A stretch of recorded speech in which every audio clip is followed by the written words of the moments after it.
ये है बनारस और आज मैं बनारस की एक ऐसी शख्सियत के बारे में बात करने वाला हूँ जो सच में शख्स नहीं बल्कि शख्सियत हैं और किसी भी तारुफ के मोहताज नहीं है। उस्ताद बिस्मिल्लाह खां के बारे में मैं बात करने वाला हूँ और पूरी हिस्ट्री उनकी मैं आपको इस वीडियो के माध्यम से बताऊँगा। ये दालमंडी से मिला हुआ रोड है जो उस्ताद बिस्मिल्लाह खां के नाम से जाना जाता है। आप उनके बारे में सुनिए। उस्ताद बिस्मिल्लाह खां की गिनती भारत के महान संगीतकारों में होती है। वो शहनाई के जादूगर माने जाते थे। उन्होंने 15 अगस्त 1947 को आज़ाद भारत के प्रथम प्रधानमंत्री पंडित जवाहरलाल नेहरू के ऐतिहासिक लाल किले से झंडा फहराने के बाद वहां शहनाई बजाई थी। वही भारत के प्रथम गणतंत्र दिवस 26 जनवरी 1950 के उपलक्ष्य में उन्होंने लाल किले से राग काफ़ी की प्रस्तुति दी थी। बिस्मिल्लाह खां को भारत सरकार द्वारा वर्ष 1961 में पद्मश्री, वर्ष 1968 में पद्म भूषण, वर्ष 1980 में पद्म विभूषण और वर्ष 2001 में देश के सर्वोच्च नागरिक सम्मान भारत रत्न से सम्मानित किया जा चुका है। इसके अलावा उन्हें वर्ष 1994 में संगीत नाटक अकादमी फेलोशिप से नवाजा गया था। आइए अब उस्ताद बिस्मिल्लाह खां का जीवन परिचय और उनकी उपलब्धियों के बारे में विस्तार से जानते हैं। बिस्मिल्लाह खां का नाम कमरुद्दीन खान था। उनका उपनाम बिस्मिल्लाह खां था।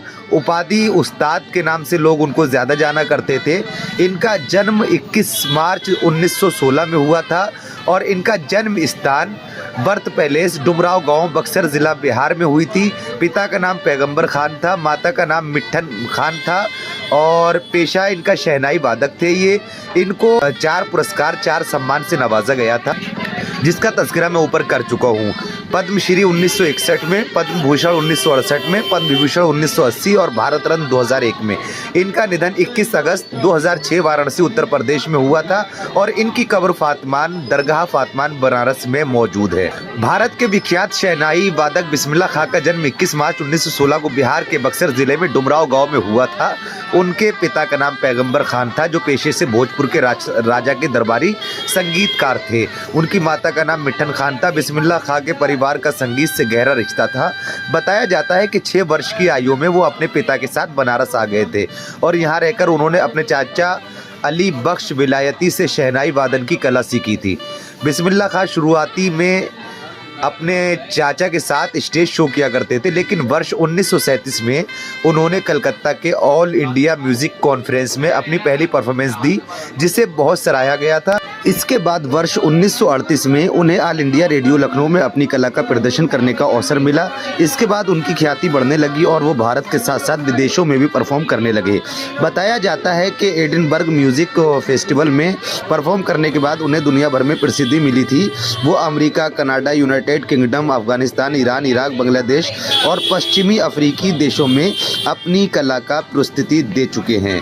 15 अगस्त 1947 को जब पूरा देश स्वतंत्रता जश्न मना रहा था, उस समय भारत के तत्कालीन प्रधानमंत्री पंडित जवाहरलाल नेहरू के लाल किले से तिरंगा झंडा फहराने के बाद बिस्मिल्लाह खान ने शहनाई की प्रस्तुति दी थी। फिर 26 जनवरी 1950 को भारत के प्रथम गणतंत्र दिवस के उपलक्ष्य में उन्होंने लाल किले से राग काफ़ी की प्रस्तुति दी थी। वो राष्ट्रपिता महात्मा गांधी, राजेंद्र प्रसाद, सरदार वल्लभ भाई पटेल और पंडित जवाहरलाल नेहरू समेत कई बड़े नेताओं के सामने परफॉर्म करने वाले पहले शहनाई वादक थे। उस्ताद बिस्मिल्लाह खां की बात अगर मैं अपनी ज़बान में कहूँ तो उस्ताद बिस्मिल्लाह खां बनारस की पहचान थे, बनारस की शान थे, बनारस का मान थे, बनारस का सम्मान थे, बनारस की पहचान थे। क्योंकि उस्ताद बिस्मिल्लाह खां के बारे में बहुत कुछ लिखा गया, बहुत कुछ पढ़ा गया, बहुत लोगों ने बहुत कहानियाँ किस्से इनके बारे में बताए। एक बार की बात है, छोटी सी बात है, मैं आपको याद दिलाता चलूँ। एक बार की बात है जब उस्ताद बिस्मिल्लाह खां को अमेरिका से बुलावा आया था कि आप अमेरिका में ही रहिए, अमेरिका में ही बस जाइए, आपको सभी प्रकार की सुविधा हम उपलब्ध कराएंगे, कोई परेशानी या कोई मुश्किलात आपको यहाँ पर नहीं होगी। लेकिन उस्ताद बिस्मिल्लाह खां ने उनका बुलावा एक्सेप्ट नहीं किया, उनका दावतनामा कबूल नहीं किया, उनके प्रस्ताव को स्वीकार नहीं किया। उनका कहना था कि अगर मैं हिंदुस्तान यानी भारत से मैं जाऊँगा तो यहाँ पर गंगा है, यहाँ काशी है, यहाँ बालाजी का मंदिर है, यहाँ से जाना मतलब इन सभी से बिछड़ जाना है, इन सब से दूर जाना है, जिसके कारण उन्होंने प्रस्ताव को स्वीकार नहीं किया। उनकी ये भक्ति देश प्रेम को भी दर्शाती है कि वो अपने देश से, भारत से कितना प्यार करते थे। उस्ताद बिस्मिल्लाह खां का जीवन बहुत सादा था, बहुत सादा मिजाज था। वो एक साधारण व्यक्ति थे। उन्होंने अपनी शहनाई की धुन से अच्छों को दीवाना बनाया हुआ था।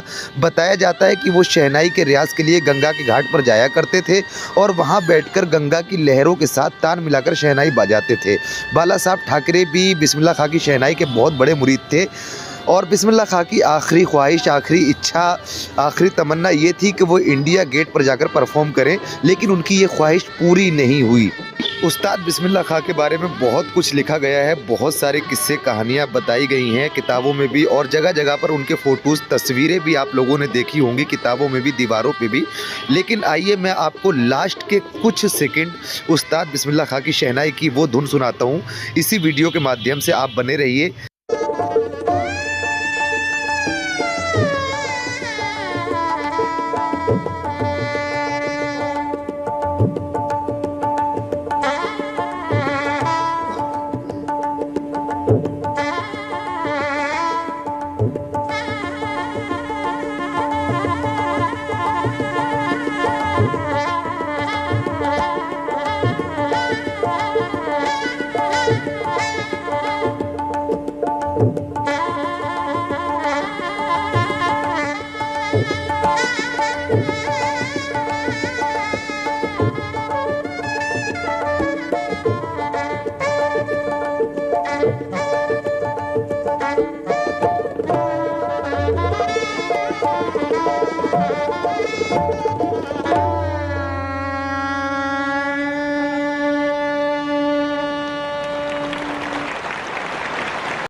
तो आपने देखा उस्ताद बिस्मिल्लाह खां को और सुनी उनकी प्यारी सी शहनाई की धुन। तो इन्हीं गलियों में उस्ताद बिस्मिल्लाह खां का मकान भी है और इन्हीं इलाकों से उस्ताद बिस्मिल्लाह खां का बहुत गहरा रिश्ता है, क्योंकि रिश्ता तो उस्ताद बिस्मिल्लाह खां का हिंदुस्तान से भी बहुत गहरा है।